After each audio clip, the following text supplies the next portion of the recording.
নফস বলা হয় মানুষের কামনা, বাসনা, চাহিদা ইত্যাদিকে। এক কথায় যাকে বলা হয় প্রবৃত্তি। আল্লাহ তাআলা মানব সৃষ্টির সময় তার স্বভাবে কতিপয় চাহিদা দান করেছেন, যেমন খাবারের চাহিদা, যৌন চাহিদা, কর্তৃত্বের চাহিদা, ক্ষমতার চাহিদা, লোভ লালসা ইত্যাদি। সবগুলোকে এক কথায় যৌবিক চাহিদা বলা যায়। আর এগুলোই হলো নফস বা প্রবৃত্তি। নফস তার বৈশিষ্ট্যের দিক দিয়ে আবার তিন প্রকার। মূলত নফস একটি, কিন্তু কাল পরিক্রমায় স্বভাবের তাড়নায় ভিন্ন ভিন্ন রূপ ধারণ করে।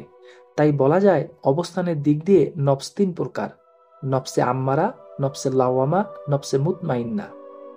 নফসে আম্মারা প্রতারকাত্মা, অর্থাৎ যে নফস মানুষকে কুপ্রবৃত্তি ও জৈবিক কামনার দিকে আকৃষ্ট করে, সবসময় খারাপ চিন্তা ভাবনা পোষণ করিয়ে রাখে, সবসময় অনৈতিক চাহিদা পূরণার্থে ব্যস্ত রাখে, সবসময় খারাপ কাজে উৎসাহিত করে।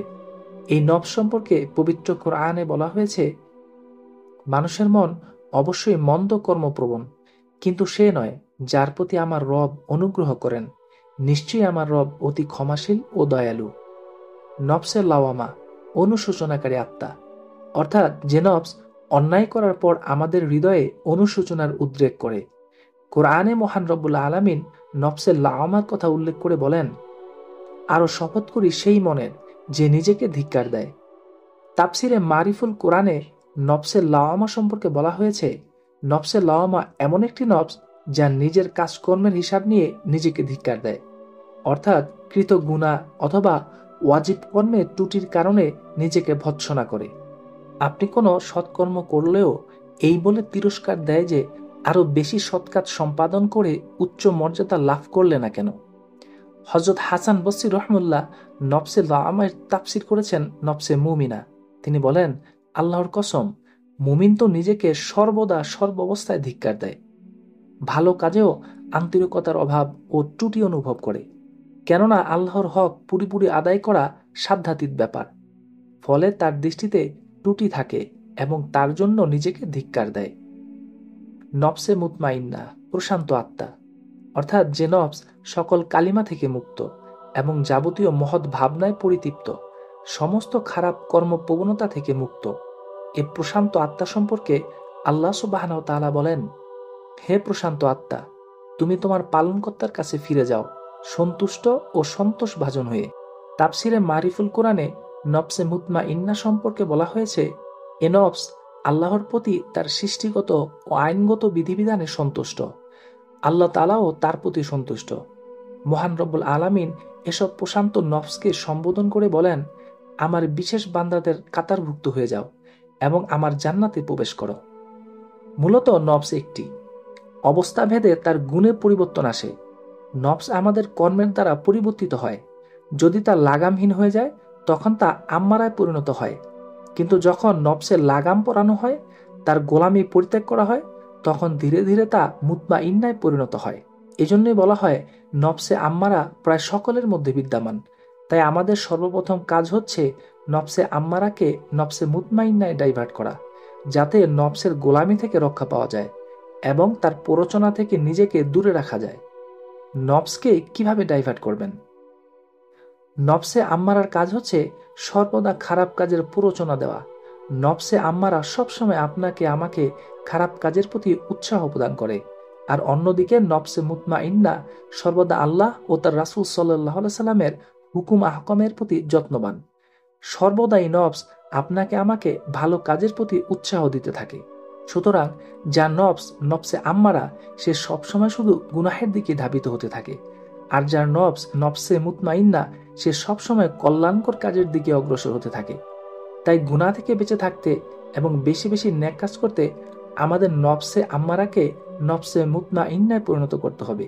এখন কথা হচ্ছে, এই নফসে আম্মারাকে কিভাবে নফসে মুতমাইন্নায় পরিবর্তন করা যায়?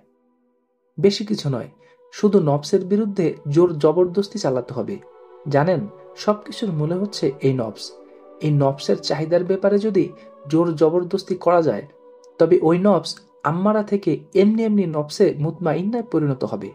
আর এটা যদি করতে পারেন, তবে মনে করবেন বিরাট এক অর্জন ছুঁতে যাচ্ছেন আপনি। মূলত আমরা সবসময় নফসের চাহিদাকে প্রাধান্য দিচ্ছি।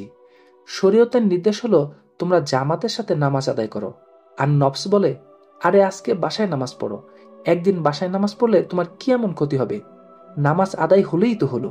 এটাই হচ্ছে নফসে আম্মারার কাজ। আপনার ক্ষেত্র যদি এরকম হয়ে থাকে, জামাতে যাওয়ার নিয়ত করলে ভিতর থেকে এমন বাধা আসে, তবে বুঝে নেবেন আপনার নফস এখন আর মুতমাইন্নায়ের পর্যায়ে নেই, তা আম্মারায় পরিণত হয়েছে।